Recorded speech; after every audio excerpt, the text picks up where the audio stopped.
Yeah, just thinking, way long into the night about what's to come and how LSU could vanquish the volunteer creamsicle and dethrone that ass. Well, I believe, we're all calling for the receivers to get their blood. We want them to be unleashed. We want to see Booty get 150 yards, 2 scores. We want to see Jack Besh get at least 80 in a score. We want to see Malik Neighbors at least get 80 in a score. We know that's possible. But with the offensive setup, with the performances we've seen, is it really possible? Are LSU choosing not to throw to these guys? Is Jaden Daniels choosing not to throw to these guys? Is Denbrock scheming away from Kayshon Boutte and Jack Besh? I'm not so sure. But when you do see a tight end on the field every single play, it does become predictable and easy for a defense to dial in. Which therefore makes it easier for them to have tighter coverage. Which means the windows are smaller. The progressions have to be quicker. The release has to be quicker. Everything has got to be quicker. Because you're making, instead of widening the field, spreading the field out, you're making it automatically a more compact, narrow thing for them to attack. Especially with your tight end staying more narrow. And not having the ability to take it over the top or really burn them with the speed through the route. So what I would do is have Jack Besh be a false tight end, have him in tight, but then motion him out into the slot just only a few yards away, hand out of the dirt. And now Jaden Daniels has an extra option underneath very quickly. And the passes have to be out of his hands under 3 seconds. Bam, bam, bam, bam, bam. I don't think we're going to see LSU, unleashing the air raid offense against Tennessee, okay? What I think we're going to see is LSU lean on that running game, believe in that running game, and then really put the onus on Jaden Daniels to make 1st and 10 throws and then make timely 3rd down conversion passes. That's what we're looking for from Jaden Daniels. We're looking for him to hit targets in the red zone, hit targets on 3rd down and short, and then, shock Tennessee's defense with some really great plays on 1st and 10. I mean, you've got to start being more aggressive and calling 1st and 10 throws. Jaden Daniels' legs can bail you out if you get behind the sticks. Remember that. So it's like, I think LSU are going to lean on their running game, wear down that Tennessee defense, get them out on the edge, force their corners to have to tackle, and then you're going to see them really, I hope to God, they would be really, aggressive enough to do this. Attack them with the deep ball. Wear them down in the underneath game and the rushing game, and then burn them over the top. Kayshon with a bomb. We haven't seen Kayshon even get a deep shot yet. Not even a deep target yet this season. We're always calling these little out routes for Kayshon, where he's got nowhere to go once he's got the ball, even if he gets the ball. And Daniels cannot make those throws. Those are tough throws. So what do? We call everything inside. We have slants, mesh routes, little in cuts. Throw it inside. Because then Boutte can get the ball in stride, in motion, cutting across the field, and that's when his vision is at its best. That's when he can really pick up speed. Throwing it to him on the outside where he's got, a foot of space to his left before he's out of bounds, you're not always going to get the best out of him there. We're getting like 2 or 3 yards at a chunk doing those type of plays, or, receivers are dropping it.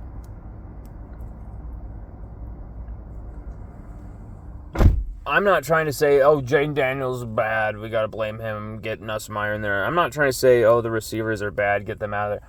I'm literally saying everyone on this team can get better and can beat Tennessee. We have the talent to beat Tennessee.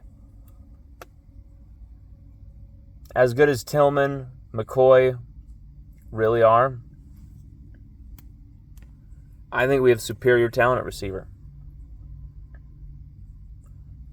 We just haven't seen it. Kayshon Boutte's had 97 total yards this season receiving. He had 97 total yards receiving in the final 14 minutes and 42 seconds against Ole Miss in 2020.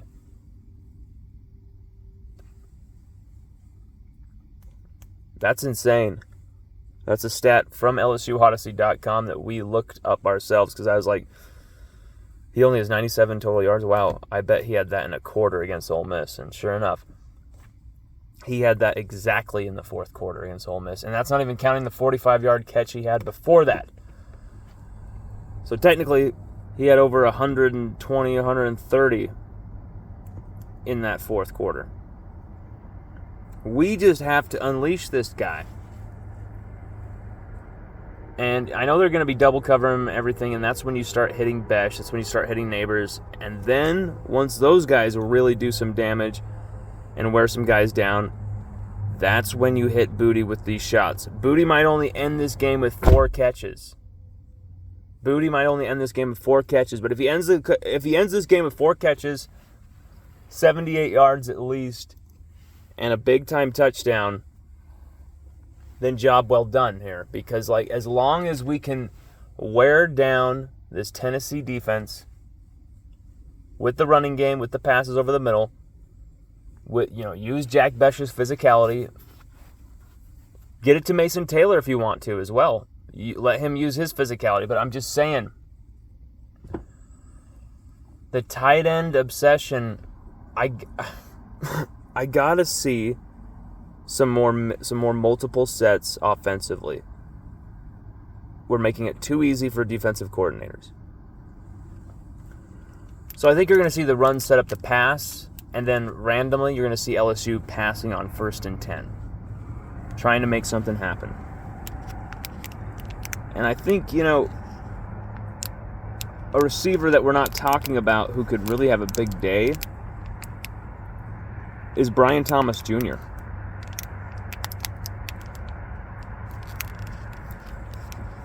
Tennessee have 2 starting corners who've allowed over 9 catches each. Okay?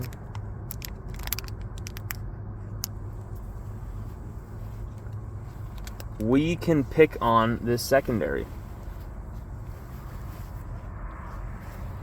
And if they're susceptible in the pass already, imagine how susceptible they'll be having to, chase Jaden Daniels around, having to chase Noah Cain around, having to chase John Emery Jr. around. It's having to chase Josh Williams, getting brutalized by those guys. I really do feel those shots will be open. Question is, will Jaden Daniels, will these receivers be in sync enough to take them?